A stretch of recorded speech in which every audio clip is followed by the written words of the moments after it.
My name's Ben and this is Black Dirt Cycles. Can you do me yourself a favour? Make your way into the kitchen, go over to that new £20 kettle that Boris has just told you to buy to save yourself £10 on your electricity bill. Make yourself a cup of coffee, go to the workshop and I'll meet you there where I tell you all about the new build. Oh, so excited, I can't wait. So just before I make it to the workshop, just as I'm finished making off my brew, I thought it's probably best that I give you a bit of a background as to why I'm building this particular bike. So, a bit of history behind it.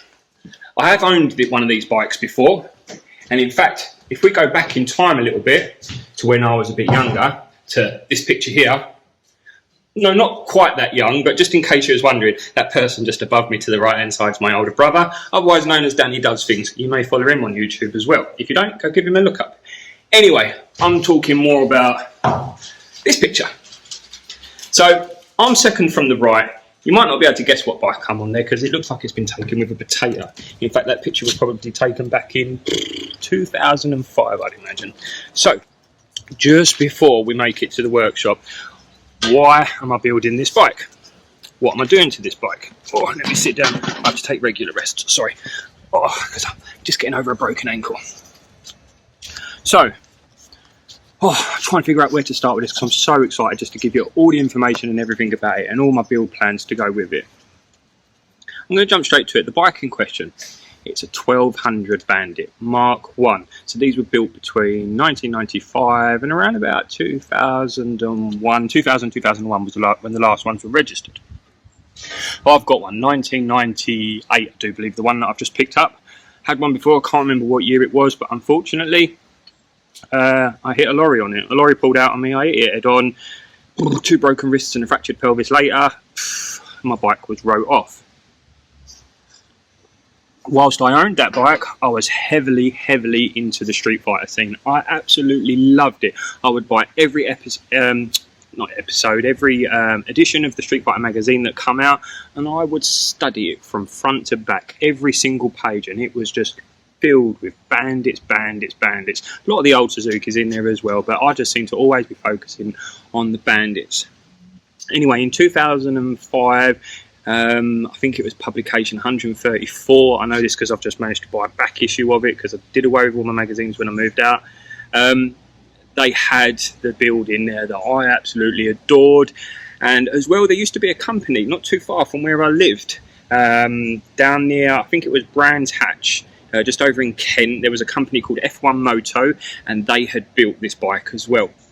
Now their shop for me was just like a sweet shop to a kid.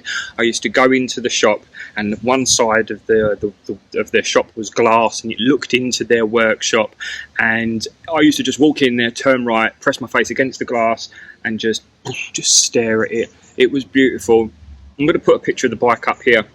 I would show you the one from inside the Street Fighter magazine, but there's so many boobs and everything in there that I want this YouTube channel to be able to stay clean and don't get put in prison by the YouTube police. So this is the bike in question. It is a Mark 1 Bandit, and it's got the 2003, this is the bit that makes it special to me, the 2003 R1 back end.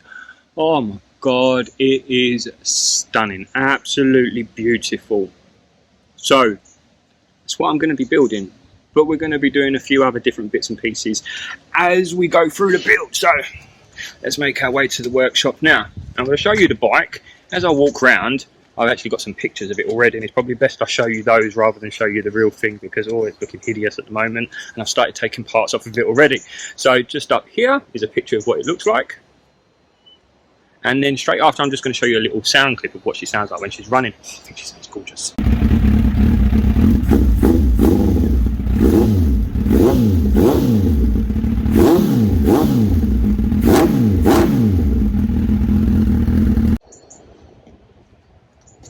Do you like that? Right, here we are. We're at the workshop. Let's go inside and let's take a look at the bike. Oh my god, it's hideous, isn't it? Right, okay, then let's get into this real quick. So I only want this to be a short video so we can actually get into the build side of things. Oh, Oh my god, even look at it, just makes me heave a little bit. The colour, the stance, everything about it. I love the Mark 1 shape. There's just something about this here. I don't know quite what it is, but I absolutely love it. But this one has seen far better days. So starting up the front of the bike, GSXR 1000 forks off a K1, K2 model. We're going to be installing the reverse fug yokes on those so that we can get the geometry back up, because GSXR 1000 forks are about 50mm shorter than standard Bandit ones. Moving back, we're going to try and get a new set of barrels for the engine. The engine's going to be totally torn down and rebuilt, but need a new set of barrels because we've got some damaged fins here, and I would like it to look its best if possible. K&N filters up there, yeah, they're okay. Next biggest modification, the Honda VFR 750 single-sided swing arm. The fella that fitted this made a real hash of welding a new shock mount on, which lowered the back end to compensate for the front end being lowered. So we're going to be restoring all the geometry side of things. Also going to be doing something fancy around this back wheel, but that'll be coming in the next episode.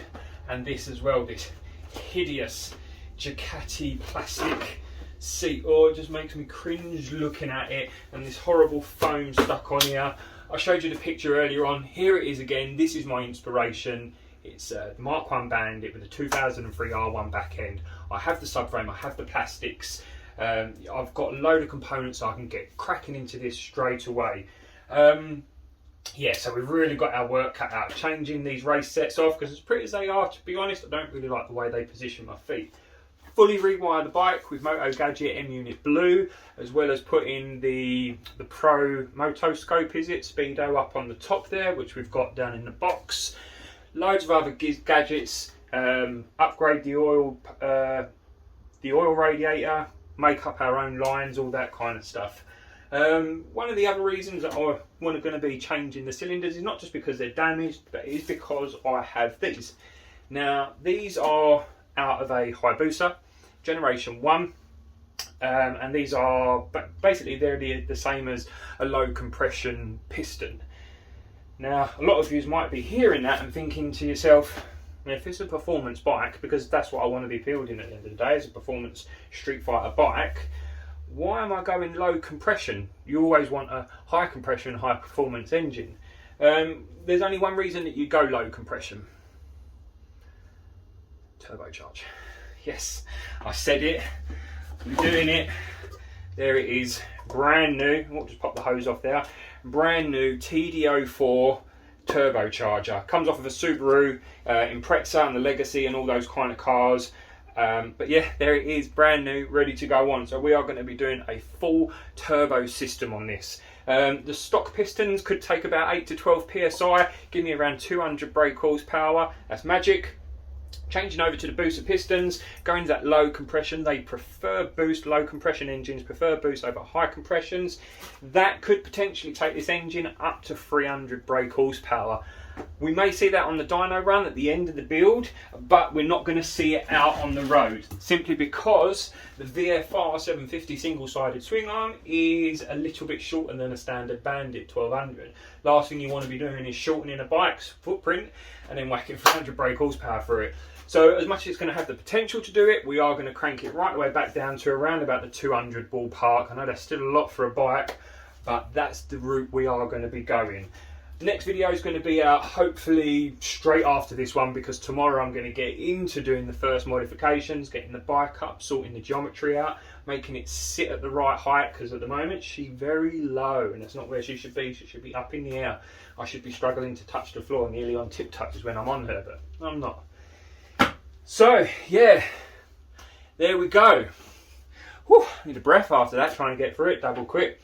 Have a sip of my coffee. Right, if you think this is the sort of thing that you're going to be interested in, following along on my Street Fighter build, do yourself a favour. Just at the bottom of the screen, over here somewhere, there's a subscribe button. There's also a bell button, and there's a thumbs up button. If you hit all three of those, oh my God, I will be eternally grateful. Thank you very much. I'll say thank you very much in advance, because I know so many of you are going to go down there and hit it now.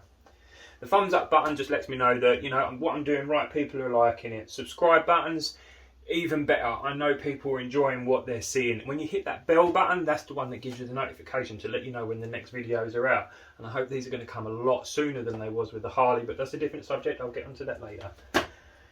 Yeah, leave a comment at the bottom as well. I'm thick-skinned, I can take it. I listen, I read them all, I take note of them all, and I reply to all of them I can as well. I'm fortunate enough, I found quite a few people around social media that are building turbo bikes, running turbo bikes, so I've been picking their brains, asking them loads of questions and things like that. So I kind of know a lot about what we're going to be doing around here, the fact that we're losing the filters, going to a plenum, the turbocharged parts, dump valves, yeah, all the other crap that goes with it. Honestly, follow along, this build is going to be insane and I cannot wait to see it on the road. As for this horrible orange, don't worry, this is going. I'm not telling you what the colour is going to be though, it has already been chosen. I think it's an absolutely stunning colour. I'm going to have my crash helmet painted the same colour to match it. Yeah, I'm a tart like that, but I don't care. So yeah, let's get stuck into this build. Don't forget, like, comment, subscribe, all that goodness. See you soon. Okay, so before I go, there was a couple of things that I just forgot to put on the end of the video there. One of the things that I do want to say is all the modifications that I'm going to be making to this bike, this is not going to be a how-to series. This is just going to be how I did it, if you like. So if you decide to follow me and do any of these modifications to your bike, on your head be it. I'm not taking any responsibility for the work that you do. I'll take responsibility for the work that I do. So I just wanted to clear that one up. Second of all, one thing that I'm going to be doing in this series, right at the very end, but I'm going to keep mentioning them all the way through because they have supplied me with some support and information and things like that. At the end of this build, I'm going to be showing you how I insure a heavily modified motorcycle as well. I've already spoke with a company, I've spoke with B-Moto, they're going to be my underwriters and they're going to help me get this bike legal on the road. So no shortcuttings, every modification is going to be declared.